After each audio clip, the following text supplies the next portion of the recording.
Welcome to the Leadership Passport, and I'm delighted to introduce my guest today, Francesco Banchini. Francesco is an experienced leader and award-winning educator, influencer, conference presenter, and researcher known for implementing innovations in international schools. He has authored books on leadership and historical musical notation, along with articles on leadership and education. He's currently the CEO and director of the European Azerbaijan School, where he drives educational innovation and community engagement. In his role on the CIS Board of Trustees, he advocates for forward-thinking educational policies, professional development, and the advancement of global education. Welcome, Francesco. So you Let's shared try. with me earlier that before stepping into educational leadership, you were a professional clarinet player and conducted a few orchestras. Tell me a bit more about that. Right. So yes, this is part of my previous life. So I come from a small town in the south of Italy called Pozzuoli, and the only way that I was passionate about in the past. So when I was really, really young, I was fascinating about music and about looking at the municipality bands, creating opportunities of socializing. And I started my career I was 4 years old, and the bandmaster wanted me to play trombone. 4 years old, just imagine a small boy with a trombone, a slide trombone that was really completely bigger than me. But after I moved to the clarinet and I started my career with all members of the municipality band. And I moved to the conservatory at the same time. On the parallel way, I studied pedagogy on becoming a teacher. So I worked in different orchestras, San Carlos Symphony Orchestra, La Scala Symphony Orchestra. And so I was a professional musician on one side. I also was studying as a teacher on the other side. And the shift happened when I had to cover one of my colleagues, many years ago. So music has been always part of myself, and see things divergently has always been part of what I'm doing. And I can say honestly, transparently, that I'm applying everything that I learned from my past, from the music and from the marketing and from also my uh, world music ethnic band or my group. I applying everything I learned in my previous life into my new life. Amazing. What a fantastic story. So you might find this next question a little easier than some other people, but if your leadership style were a song or a movie, what would it be and why? Uh, Definitely, I can think about a song or a movie. I can share with you two things that they're really, really powerful in my mind as part of my life. Firstly, if I can think about a song, it could be a classic, but I can tell you, Imagine by John Lennon. There is a sentence in that lyrics. You may say I'm a dreamer, but I'm not the only one. And that is so powerful because I see education like something that we can change the world. We are powerful. We have superpowers, and we are able to change the world based on what we do, what we share, what kind of role models we are towards our colleagues, towards the students, definitely, also parents. And this is about the song. If I can think about a movie, definitely Dead Poet Society. It's always also inspirational if you look at about how you can nurture the future generation, you can enhance the future generation towards a bright future. Although you don't know about the future, but at least you're going to inspire them. You make them thinking that they can. They have also power to make a change. Yeah. So if we dig into a little bit now about your leadership journey, what inspired you to become an international school education leader? Linking what I said before, so everything started approximately more or less 25, 26, 27 years ago. So try not to guess my age. But well, old. It happened when I covered one of my colleagues. So we were in an orchestra, we were playing in an orchestra. He had to move. I had to go to a different orchestra for a couple of weeks.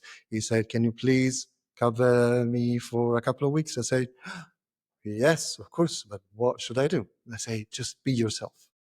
Engage the students, enjoy, have fun, and talk about music. Talk to them what you talk to me about every single day." Because during our conversation, we were discussing about pedagogy and the way to engage the students. When you think about orchestras, you think about this, it's very creative. It's a very creative job. But if you look closely, it's not very creative. You sit, you perform, but with the sound, and of course with the help of the um, director, the music, the conductor, so you are able to have an influence over the audience. But so I took this chance and I went to an international school. And after a couple of weeks, the headmaster called me and said, "I want you as a music teacher."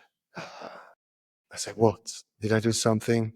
I said, "You inspired them." So after their lessons, they were really engaged. They always talked to me about how engaging the lessons you had with them. So, and I've seen towards the music lesson what is the power of the teaching. So from that side, from that period, I shift my career. I have been detached slowly from the orchestra career, and I invested everything in education and in the leadership. Yeah, fantastic. And once you moved into leadership in schools, can you identify a defining moment that really has stuck with you over time in your work as a leader? Uh, Definitely, yes. Talking through, if of course, as I had the experience of the teachers of the teacher before moving into the leadership. So I bring with me and I take with me every single experience that I had from previous head of schools.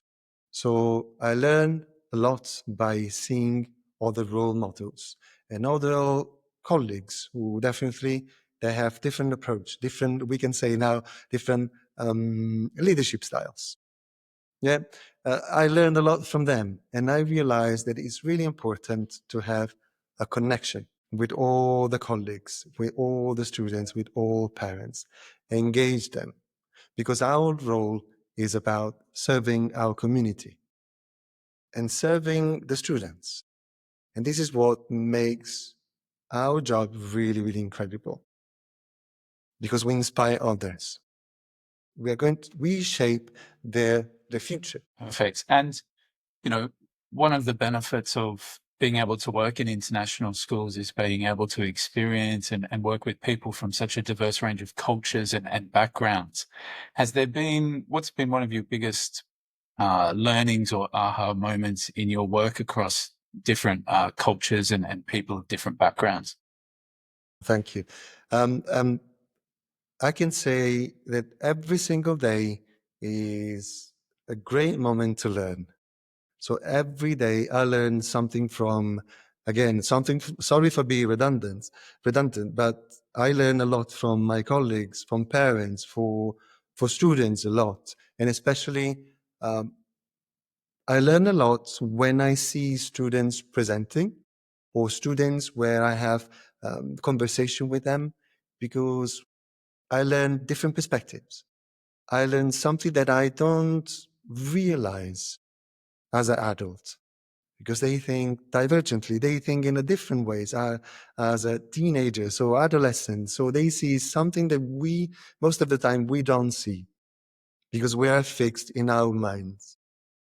But from their perspective, is completely different. So I can say that I learn a lot from playing volleyball with students or see them performing on a stage or having an informal conversation with them or through many different experiences with them.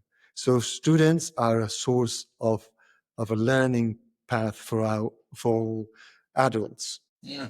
So if we talk a little bit now about some of the realities of leadership, what might be one of the toughest leadership challenges you've faced, and how did you navigate it? Uh, if I go back to one of the difficult part in my leadership experience was definitely during COVID.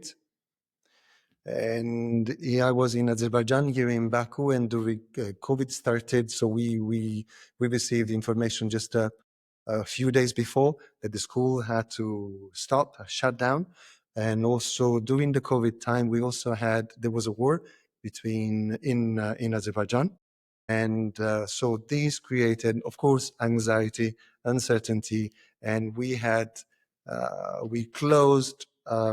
What I did is just to bring that community closed. So we organized, apart from the online lessons, online meetings, like everybody in the world did it. But what I did extra, and what I wanted my colleagues to do extra, is to have daily checkup meetings with families, with students, with colleagues, just to check that everybody was okay, everybody was fine, and if there was anything for us to do, from myself and also my all other colleagues, to keep our channels open, because in that particular situation was really challenging for everybody, for each one of us. And again, so the schools were targeted from COVID from one side, but the schools were also targeted from the opposite side. And we felt very vulnerable and very fragile. And that was a very difficult moment, but we face it as a community. We faced the anxiety, we faced the unknown, and we were able to move forward together as a strong community together. Mm. And has there been one mistake over the years that's shaped your leadership approach? Uh, Definitely, we're human beings. We're not perfect. We can say that we always make mistakes. We're not perfect. We're not superheroes. But what is important for us is to reflect, understand, and shape the directions if we must shape any direction, but also ask for help. As I said, we're not perfect, so we have limited capabilities or skills, but we need to bring other people with the skills who we wanted in our team to complement our skills to move forward. So definitely, yes, I can make mistakes like anybody else. We're not, again, we don't have superpowers, but what is important is to bring a team or create a team or develop a team that will allow you to compensate your skills with their skills and capabilities. It's a learning path.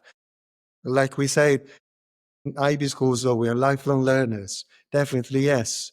But on the other side, we need to be surrounded by colleagues who share the same values and the same purpose. Yeah, it's so important to having a great team around you for that support and that to have that collaboration and a sounding board. Um, so in your, I mean, it must be so difficult as a CEO and head of school, but also being on the CIS board of trustees, and you get pulled in lots of different directions and lots of impositions on your time.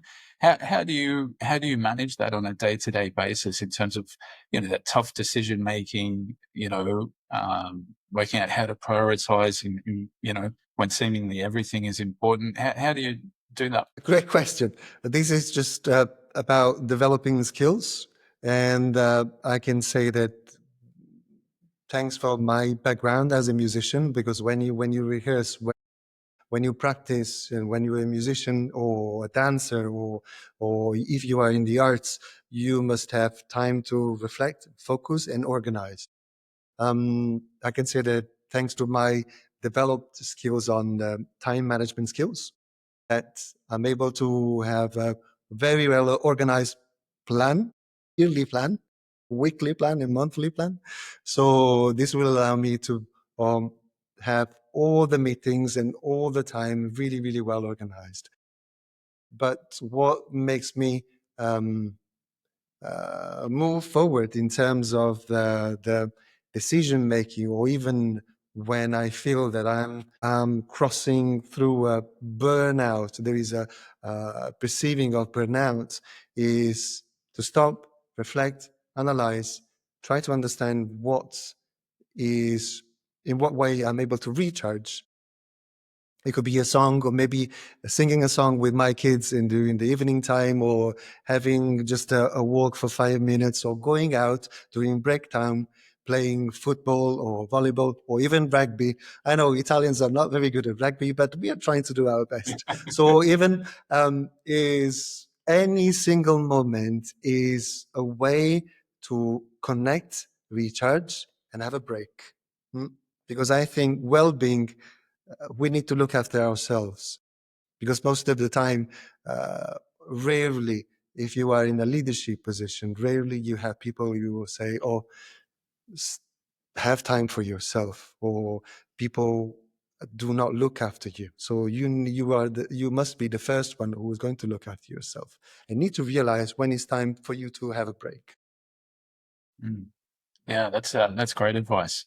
Is there a particular or specific leadership practice or habit that has changed the game for you? Again, is about going back to my background. I'm passionate about different culture. I'm passionate about different languages, and learning from each culture is something that enriched my background. And this is what I'm trying to pass to my colleagues. I'm trying to pass to my uh, kids or students. And I think be connected and learn from other culture. It's something that will enrich your background, and it's something that developed um, soft skills like empathy, clarity. We call them soft skills, but they're really really strong. But if we are able to make connection, or make students or colleagues think about how those skills or capabilities are important, that is a great learn experience for their life. Mm. So, if we cast our minds to the future now, how do you see international education and school leadership evolving over the next 5 to 10 years? If I reflect on the leadership and I reflect on education, I think we are this is the time for us to make a shift in education. There are some news or some information that are popping up from different schools, but what is missing is that we are trying to be united together. Leaders, then we must be united to make a shift in education. I cannot I cannot accept that in some schools or rural areas, they are not able to have quality education because we are still linked on old-fashioned model. We are privileged to be or to lead private education. So, but on one side, we run a business. On the other side, we need to run the education, and it needs to be balanced. So we need to provide quality education for our community, but also we need to look outside our communities. There are a lot of rural areas where we are able to support.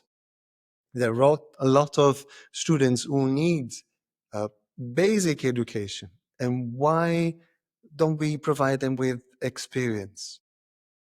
So professional development for teachers, have an international experience for students, and leading or connection, being together, like you and I, we are discussing today, we're chatting today. It is important for us to be connected and to have impact in our context, but also expand our impact. So it's really important for us to develop innovation, to bring great minds together, and to Yeah, make a that's a shift, wonderful. like I said before, because this is the time. This is the time, and we must take this time not for granted, but we need to bring together our connections, our knowledge, expertise, and focus on redesign the education, redesign the assessment, because we cannot evaluate a student only on numbers. They are more than numbers. So open Yeah. discussion with schools, open discussion with universities. I know that we are as a school, international school or schools leaders, we are a minority, but we need to be bold. We need to be brave to discuss. Yeah, and I love how you reframe that perspective in terms of using our position, our unique position, in quite a privileged position, but reframing it as an act of service to the local community and how we can expand our service in that way to those that aren't afforded the same opportunities as the students who get to attend our schools. I really love how you framed that. What's one piece of advice you'd give to an aspiring school leader? Design their career, design your career. So think about in a few years what they would like to be and in what way they would like to lead. Definitely ongoing lifelong learning. So study a lot, l- watch a lot, listen a lot from many different perspectives, and be humble. Be humble. Don't think that when you reach a position, you are able to control. It's not about control. Leadership is not about control. It's to inspire others. It's to elevate and lift up others. This is the most thing that is going to reward a leader is to nurture, is to see the progress of all the people, all the colleagues, all the students that you enhance it, you work with them, and lift their experience, make them the dreams, or make them to achieve the dreams, or at least try with humility and open and be transparent with all of them.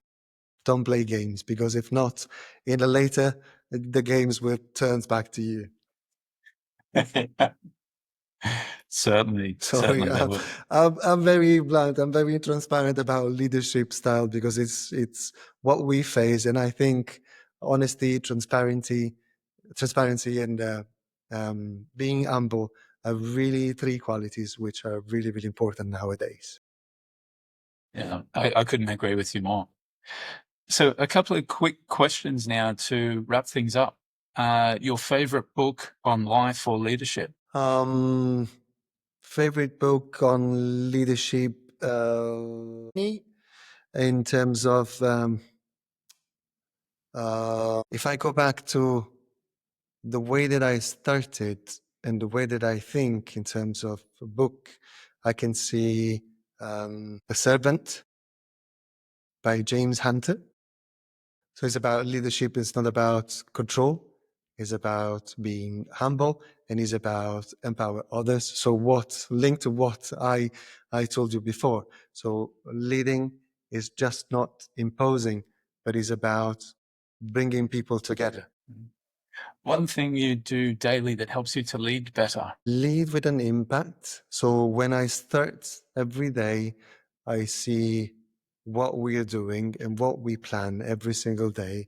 And it's just a way to regenerate, a way to take energy to continue to do this job every single day.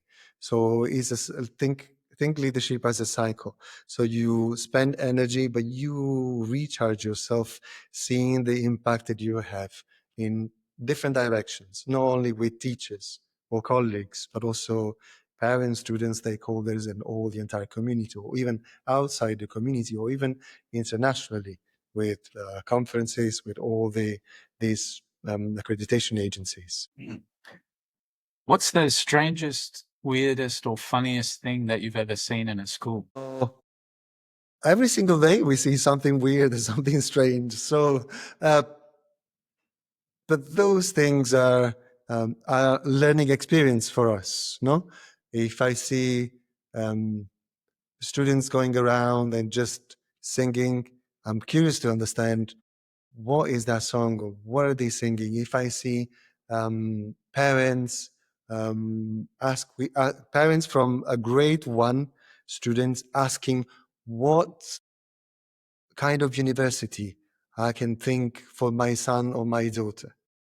So these are some weird things where parents ask about when their son or daughter is 6 years old and they're just already projecting themselves, what kind of university I want she or he to go to Harvard University. You say, oh, wait a second, take their time, let them leave. So there are any single question or any single thing that happens every day is a learning path for you to reflect and to guide others, to direct them in the right purpose. Leader, past or present, that you admire?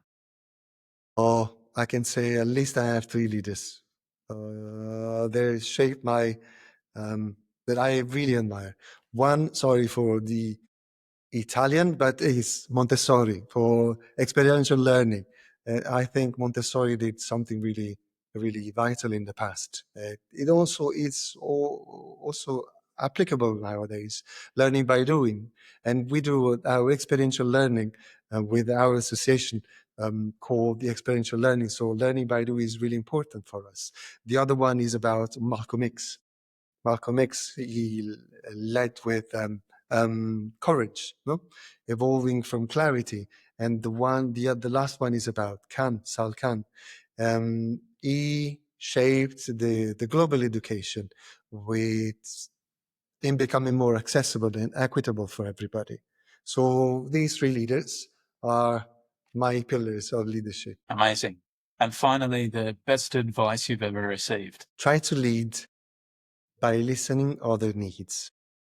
And when you understand their needs, do your best to fulfill their needs. Fantastic. Well, that sounds like a lovely place to leave it. So thank you so much for joining me today, Francesco. I really appreciate it. Thank you very much, Kevin. Thanks so much for listening to the episode. If you enjoyed this conversation, don't forget to subscribe, like, follow, etc. Drop a comment below to let me know anything you'd like covered in upcoming episodes or suggestions for future guests. You can also connect with me on Instagram and LinkedIn.